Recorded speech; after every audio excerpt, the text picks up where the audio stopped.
Assalamualaikum warahmatullahi wabarakatuh. Selamat pagi untuk adik-adik yang menempuh mata kuliah dasar-dasar akuntansi.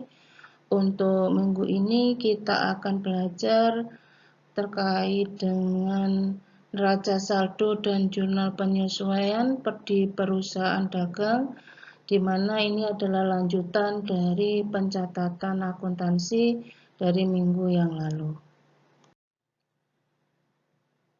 Neraca saldo adalah daftar yang memuat saldo dari akun-akun yang terdapat dalam buku besar.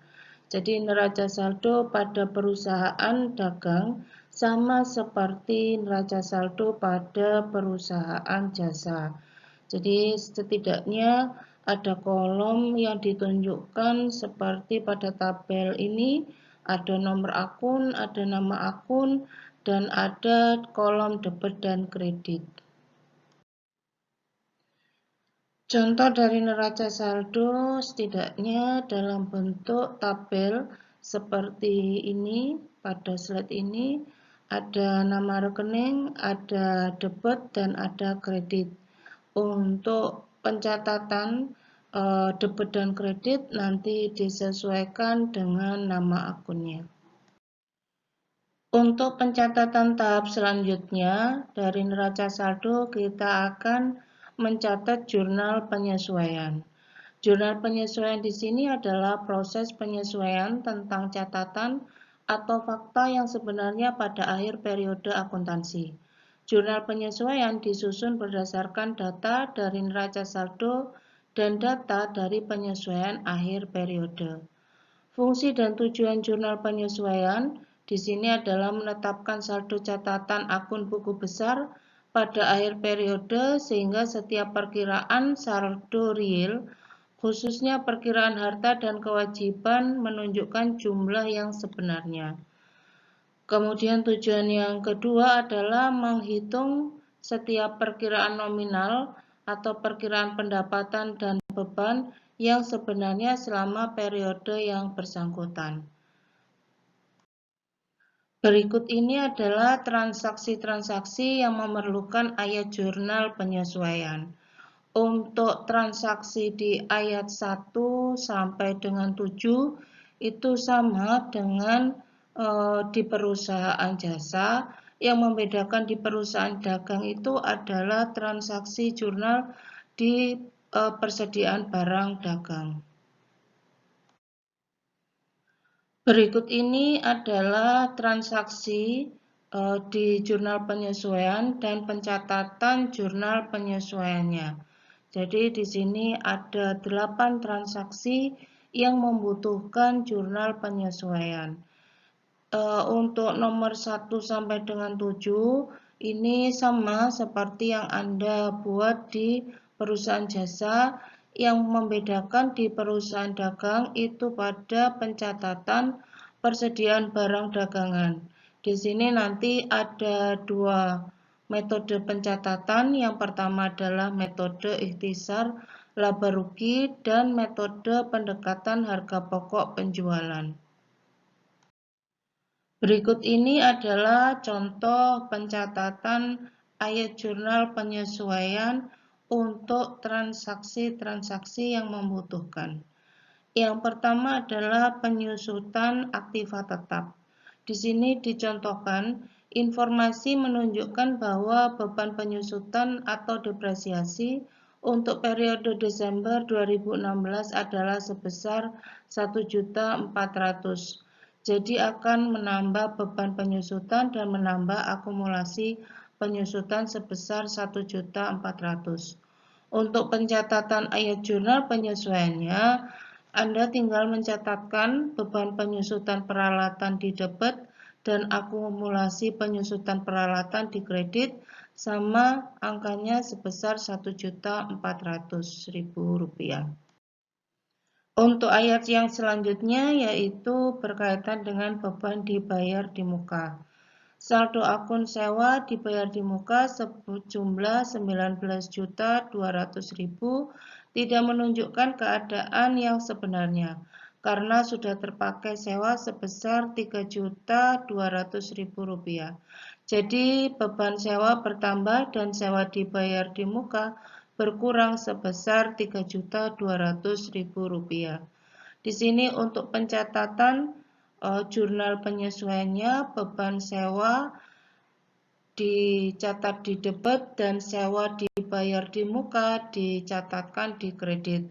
Sama angkanya sebesar Rp3.200.000. Transaksi berikutnya adalah pemakaian perlengkapan. Contohnya, saldo akun perlengkapan di neraca saldo sebesar Rp4.400.000. Pada akhir periode informasi menunjukkan perlengkapan yang masih tersisa sebesar Rp2.700.000. Artinya perusahaan telah melakukan pemakaian perlengkapan sebesar Rp4.400.000 dikurangi Rp2.700.000 sehingga hasilnya adalah Rp1.700.000. Jadi dicatat menambah beban perlengkapan dan mengurangi perlengkapan sebesar Rp1.700.000. Untuk pencatatan ayat jurnalnya, beban perlengkapan dicatatkan di debit, sedangkan perlengkapan dicatatkan di kredit sama angkanya sebesar Rp1.700.000. Berikutnya adalah piutang pendapatan. Contohnya, perusahaan telah menyelesaikan pekerjaan yang berjumlah Rp550.000.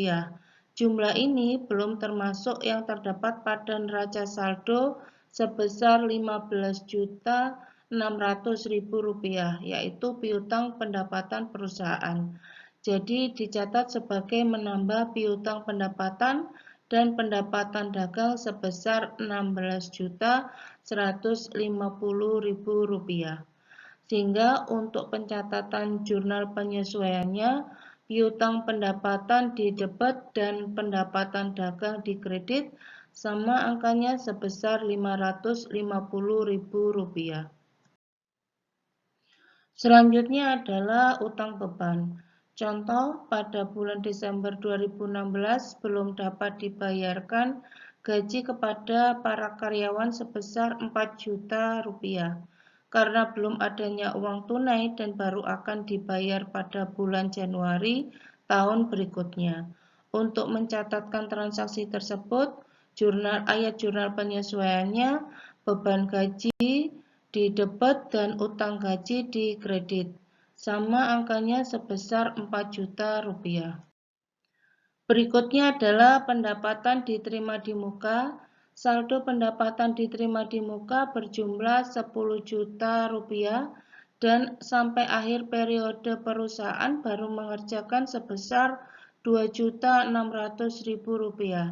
Jadi dicatat sebagai pendapatan sewa bertambah dan pendapatan diterima di muka berkurang sebesar Rp2.600.000.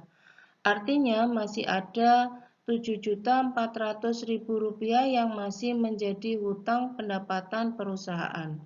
Untuk mencatatkan ayat tersebut, pendapatan diterima di muka dan di debit, sedangkan pendapatan sewa di kredit.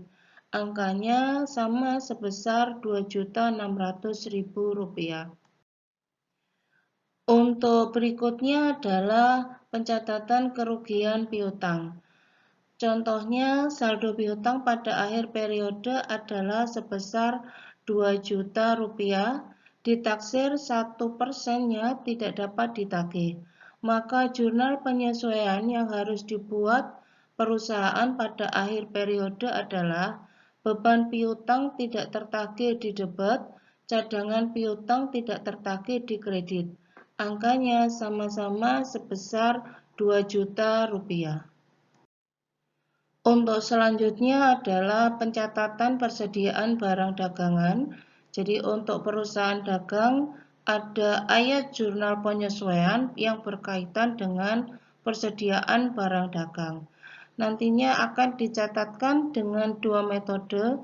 Yang pertama adalah metode ikhtisar laba rugi dan metode HPP. Untuk contoh dari pembuatan ayat jurnal penyesuaian persediaan barang dagangan nanti akan kita pelajari di minggu depan. Demikian penyampaian materi terkait dengan neraca saldo dan jurnal penyesuaian. Apabila nanti adik-adik ada yang perlu didiskusikan, bisa menghubungi saya via WA ataupun email. Sekian dan terima kasih. Sampai bertemu di minggu depan. Wassalamualaikum warahmatullahi wabarakatuh.